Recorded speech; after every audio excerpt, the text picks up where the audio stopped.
has been said that an apple doesn't fall far from the tree. That is to say that children are often very similar to their parents. And if this is true, I say to you, parents, beware. The Bible in Matthew, the 7th chapter, verse 16 states, "Ye shall know them by their fruit."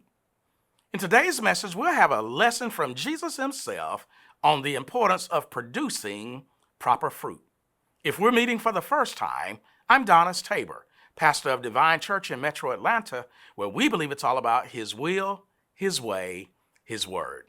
Let us now receive this short but thought-provoking message. Luke, the 6th chapter, verses 43 through 45. "For a good tree bringeth not forth corrupt fruit, neither does a corrupt tree bringeth forth good fruit. For every tree is known by his own fruit. For of thorns men do not gather figs, nor of bramble bush gather they grapes. A good man out of the good treasure of his heart bringeth forth that which is good, and an evil man out of the evil treasures of his heart bringeth forth that which is evil. For of the abundance of the heart his mouth speaketh." And for a point of emphasis, that verse 44 in your hearing once again. "For every tree is known by its fruit. For of thorns men do not gather figs, nor of bramble bush gather they grapes." If you really think about it, fruit are always true to character.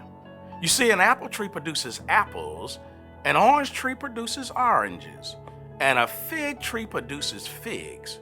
And with all of this in mind, I want to witness to you for the next few moments from this thought. Be true to character. Be true to character. Here in today's lifted text, known by many as the Sermon on the Plains, in verse 44, Jesus sets figs and grapes over against thorns and brambles.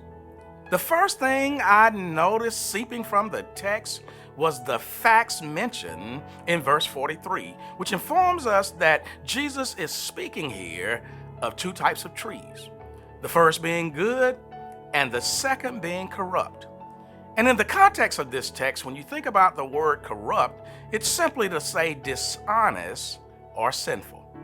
If you think about it day to day, as we watch our local news, we hear about local, state, federal officials who have become corrupted by greed.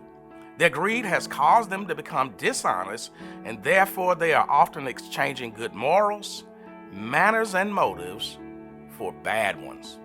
The takeaway here in the text is, in spite of the fact that there's some bad in our lives, when God examines our morals, manners, and motives, He must find that the good outweighs the bad.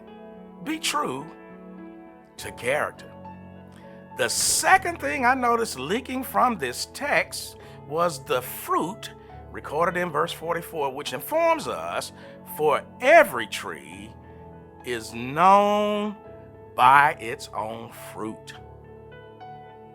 No one expects oranges from an apple tree, nor apples from a fig tree, nor figs from an orange tree. Why? Because fruit are always true to character. The takeaway here in the text is, just as every tree reproduces after its nature, in other words, after its kind, we too are known by the fruit we produce. You see, as a believer in Christ Jesus, the word is very clear on the type of fruit we should produce. In the book of Galatians, the 5th chapter, verses 22 and 23, this is what's recorded. "But the fruit of the Spirit is love, joy, peace, long-suffering, gentleness, goodness, faith, meekness, temperance. Against such there is no law." Be true to character. The final thing I noticed pouring from this text was the fruitfulness found in verse 45, which records, "A good man out of the good treasures of his heart bringeth forth that which is good, and an evil man out of the evil treasures of his heart bringeth forth that which is evil. For of the abundance of the heart his mouth speaketh." I think it's noteworthy that we notice Jesus places the focus on man's mouth and the words spoken from it. Why? You know why. Because man's words exposes his heart and reveals the kind of man he truly is.